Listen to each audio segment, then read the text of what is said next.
Hi, so I'm back with my beginners series, and today I'm going to achieve an autumn tree landscape with just 3 colours.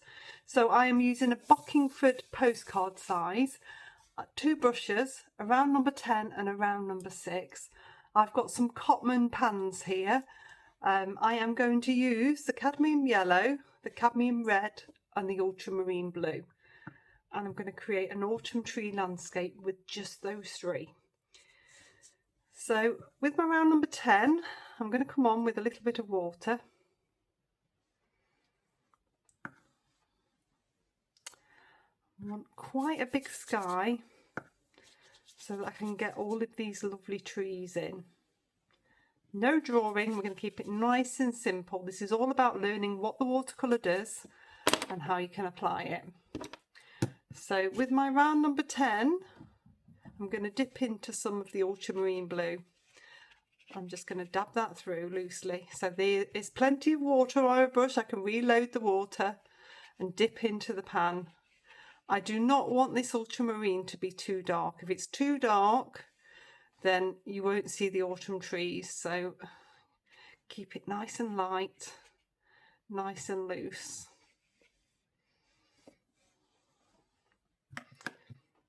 Then I'm going to swap down to my round number 6. I'm going to come in with the yellow first of all.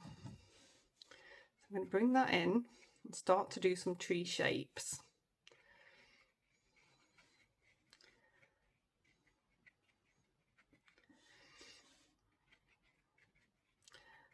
So I've got some bigger trees. I'm going to have some smaller trees.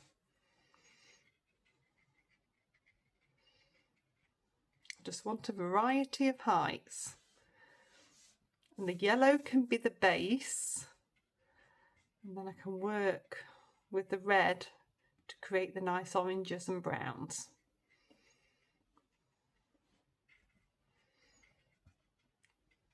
I quite like mixing directly on the paper, and it's quite useful for you to learn how to do that, but I will show you how you can mix some colours in the foreground within the palette as well.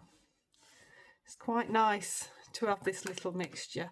So if I rinse my brush off now, I'm going to come into the cadmium red. So this is where I'm going to get those nice oranges. If I haven't got the blue too strong, if the blue's stronger, then what you'll get is more browns. The trick is to not mess too much with the watercolour. Dab it in and let it do its thing. We're going to leave some of them a little bit more yellow. Just want a variety of heights.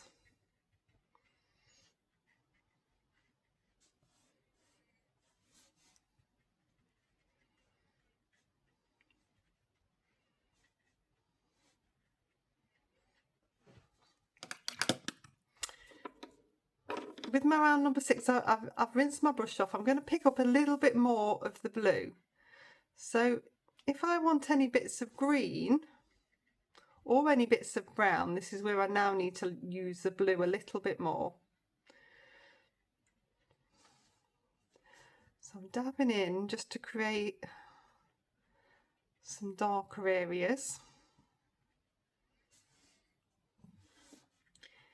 If I dab in where I've got a mix, I will start to get more muted colours.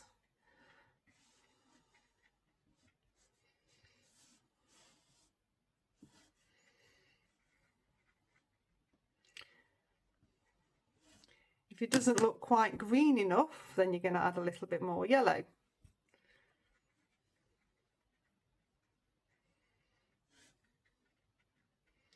Just dabbing through where bits that I want to be green.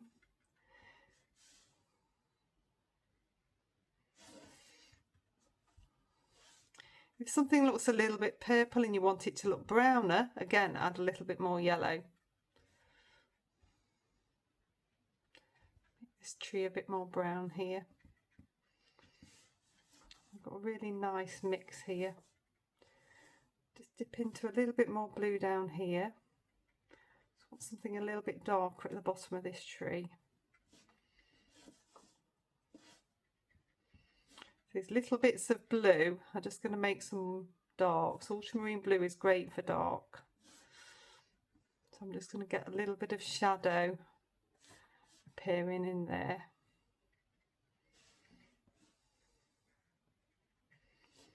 I'm just dabbing through with a tiny bit on the brush. And that's all holding together really nicely. With my round number 10, I'm going to get a base now on this bottom section.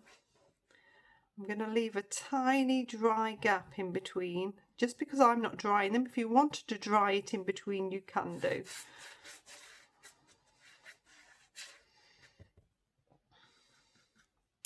I'm going to start with the yellow this time. So, keeping to my round number 10, horizontal strokes. Remember to keep that little line in between of dry. That just stops them blending together.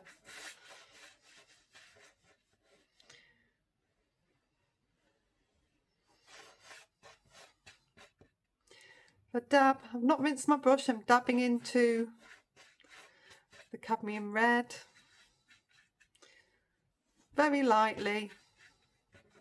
Just give a bit of warmth in the foreground, and then if I dab into the ultramarine blue, again not rinsing my brush, I want this to be quite muted. I can just blend that through in the distance. Keep that line as fine as you can in between. Okay, so I'm going to dry that off now. Okay, so that's nicely dry now. So we've got a really nice wet in wet base, just done with those three colours. So what I'm going to do now, with my round number 6, I'm going to make a bit of a brown. So I'm going to start with the cadmium red, bring some of that across, then dip into the ultramarine blue and make a purple. Then I'm going to take a little bit of yellow into it. I'm going to get a really nice brown, and if you keep adjusting, you'll get a darker brown. If it goes too grey, you want a bit more yellow in. If it goes too red, you want more yellow and blue in. So it's just keep going with the different colours. So I've got a really nice brown here. So what I want to do now is pop in a bit of a tree trunk.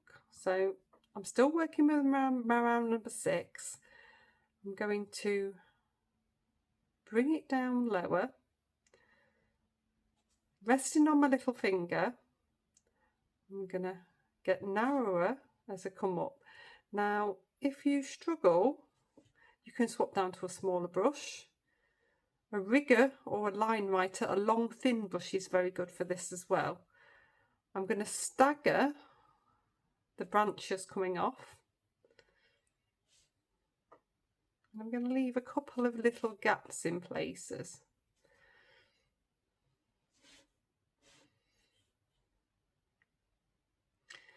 So with any tree, I always say a jaggedy bottom works. I'm going to pop another one just in here. So this is further away, so it's higher up. So I want less detail in there. I'm just going to pop a couple of branches. Keep it nice and simple. And we'll maybe have one here as well. 3 odd numbers work really well. So I'll have a couple of staggered branches coming off this one as well.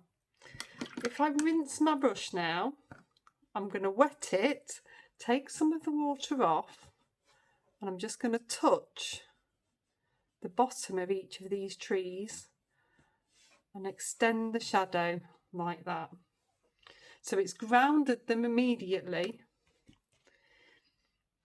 and it's given them a base in there and a bit of a shadow detail as well. Now what I need to do next is bring in some more autumn leaves. So if I take some of the yellow onto my round number 10 and then dip into the cadmium red, I've basically got an orange here. What I'm going to do is hold my brush quite flat and catch the surface of the paper. So this is called dry brushing, I'm going to start to create some foreground foliage. If it's not strong enough, then you want a bit more red in the mix. Keep it nice horizontal. Just start to build this up. I'm going to keep these nice autumn trees. Take a little bit more red in this one over here.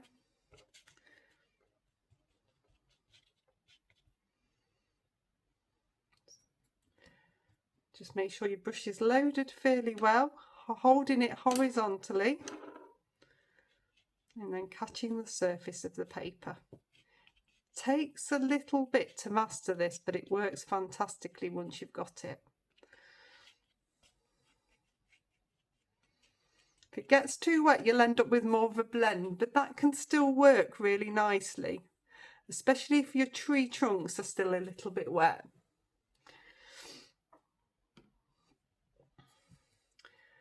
Then with that same two colours, we're going to do some dry brushing into the foreground.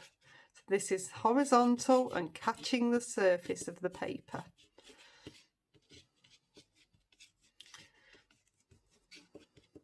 So you're popping all those lovely autumn leaves into there.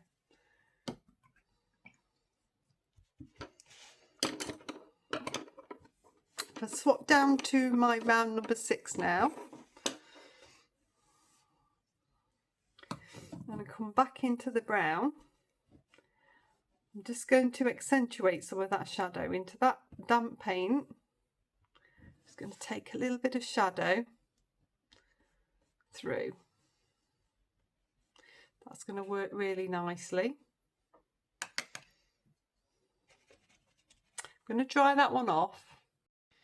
Okay, so that's nicely dry, and what I'm going to do is just build up that layer of dry brushing just in the foreground. So I've swapped down to my number 6 now, again holding it horizontally and just with a little bit more of the red in there. I'm just going to catch the surface and bring some more of the vibrancy into the foreground. That's going to help set those trees further in the distance. There we go. So I'll dry that off and then take the tape off. And there we go, that's all finished. So you've got nice, simple wet in wet sky. How to use those 3 colours to make a picture. So you don't necessarily need loads of colours. Those 3 primary colours will work well if you learn to colour mix. 2 brushes, very simple, wet in wet, then some wet on dry techniques, how to dry brush, how to do effective tree trunks and those bits of shadow.